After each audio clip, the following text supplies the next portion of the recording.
This is the third time I have had the opportunity to join the energetic and informed debate, which is the hallmark of the Yalta Conference. In the previous years, in 2010 and 2011, I outlined here the huge opportunities that a closer relationship between the European Union and Ukraine would bring. At the same time, I did not hesitate to highlight our concerns about obstacles that could get in our way. Our discussion today is even more crucial as Ukraine is facing elections, which are very important events in each and every democracy. This year I want to start by taking a look back and see what has happened since my first address in 2010. I'm thinking back to my first visit to Kiev in April 2010 for the inauguration of President Yanukovych, which almost coincided with the beginning of my mandate in Brussels. I didn't come with empty hands to Ukraine. I was full of enthusiasm, strongly motivated to work with the new administration and ready to put increased possibilities of European Union support at its disposal. So what has happened since my first mission to Kiev and my first speech in Yalta? There was a promising start. We agreed on a matrix setting out key reforms and illustrating large possibilities for European Union assistance. This was how we set out our short, medium, and long-term priorities to show how the European Union could respond if the reforms were carried out. The European Union was bold and made all the room that it could for the new leadership to deliver. Our discussions with Ukraine on key issues left no room for misinterpreting each other's expectations. The discussions left me in no doubt that Ukraine's European aspirations were ambitious and firm, that European integration will contribute to Ukraine's reform, and that its ultimate goal would be to belong to our family. In my responses, I made it clear that the European Union was ready to provide support for reforms and that it was up to the Ukraine side to deliver. We spoke about liberalizing the visa regime for Ukrainian citizens for short-term travel to the European Union, just as the European Union citizens can travel freely to Ukraine today. We provided an action plan on visa liberalization which set out what had to be done to reach this point. But we are not there yet.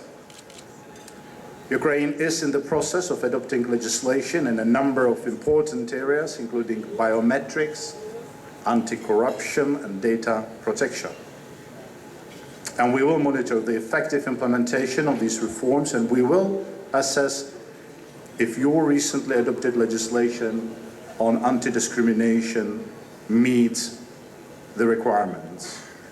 We also spoke a lot about our determination to have good relations between the European Union and Ukraine, leading first to political association and economic integration, and without prejudging what could come next. We have finalized the text of the most advanced association agreement the European Union has ever envisaged with a third partner. An agreement which also provides for the establishment of a deep and comprehensive free trade area between the European Union and Ukraine, and thus opening up the internal market of 500 million consumers to Ukrainian businesses and investors, a market 10 times larger than any of Ukraine's other neighbors. With its population of 46 million and a current GDP of 118 billion euros. Ukraine, on its part, has the potential to become a key trading partner as well as an attractive place for our investments. Ladies and gentlemen, let me put it in a very simple terms. The association agreement would be a reform agenda for Ukraine and the best prospect for Ukrainian citizens to be assured of a future based on European values and standards in a whole range of areas that affect your daily lives, including energy, transport, and food safety, to mention just a few. It would also boost our cooperation in foreign and security policy, help on regional issues, and promote cooperation and contacts between our citizens in numerous fields. Yet the agreement means much more than this. It is above all about sharing those values. Why? Because it is about freedom. Freedom which makes you focus on your ideas and not on how to protect them or hide them, looking behind your shoulders all the time. Freedom which unlocks the full potential of women and men.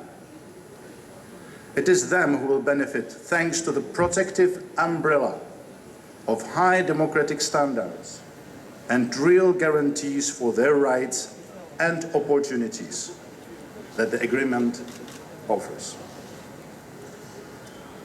It is the Ukrainian citizens who will be at the center of this project, building democracy, unity, and prosperity in their country.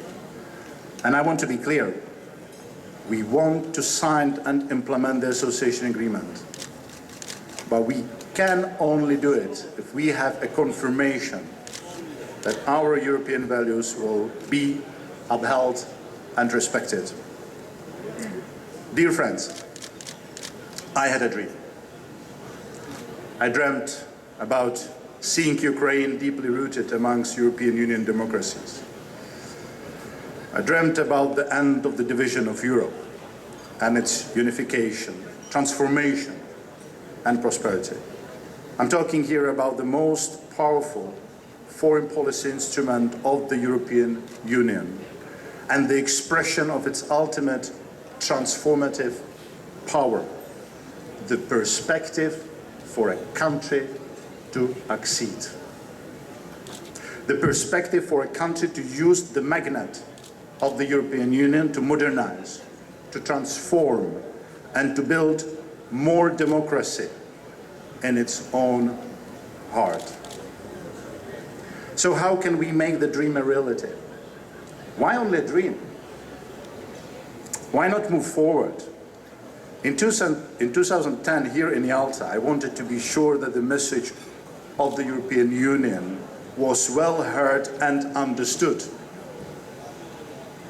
No compromises on values. That's what I said. In the meantime, the meaning seems to have been lost in translation. How has it been translated in Ukrainian and Russian that after more than 2 years we still do not understand each other on this issue? Нет компромисов относительно ценностей. Не може бути компромисів щодо цінностей.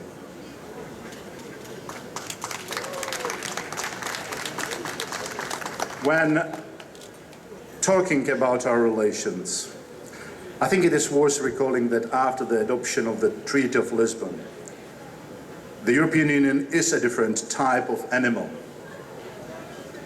Javier, you know a lot about that, huh? With the High Representative of the Union for Foreign Affairs and Security Policy, Catherine Ashton, at the helm, it is bolder and stronger in foreign policy. Member states can be played off against each other now, nor can one institution be played off against another. This is why the European Union is courageous and forward-looking enough to make an ambitious offer, but at the same time it will have no problem and it will be strong enough to put its feet in the door if it has the feeling that a partner is living in denial and not delivering. We want to move forward with Ukraine, but how can we, when little action has been taken to redress the effects of selective justice in the cases of the former Prime Minister Tymoshenko or Mr. Lutsenko and others? Since the beginning of my mandate, I have made 7 visits to Ukraine, including one to a place I never thought I would end up at, prison. How can we move forward if the rights of the people, freedom of expression, association, or freedom of media are not fully respected? Dear colleagues, all of us here are friends of Ukraine, and we all know that the upcoming months will be very challenging. How Ukraine deals with the effects of selective justice, how it moves on the reform of the judiciary and the General Prosecutor's Office, and above all, whether it organizes the forthcoming elections according to the international standards, will determine where Ukraine belongs. Elections are a key step, but what then? Shouldn't the European agenda offer a platform for shared responsibilities, whether you win or lose? All of that will show how inclusive the Ukraine has become over the last 2 years.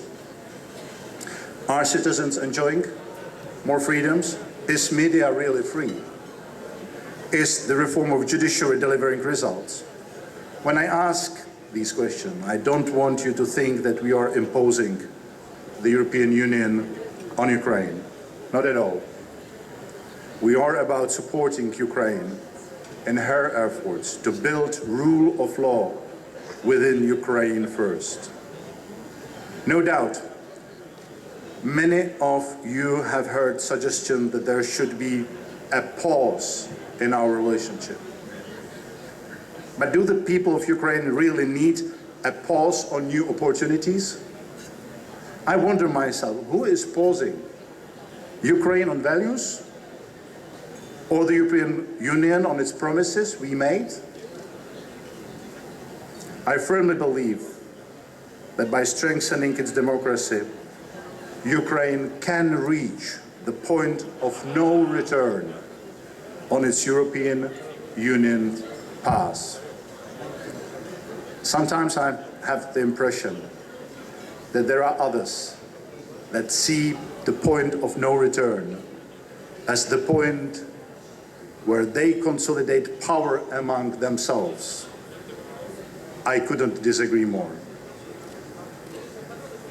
Why I'm telling you all of this? It is to stress that I want Ukraine to take bold steps and come closer to the European Union. But I want that to be on the basis of the values. I want both. What do you want?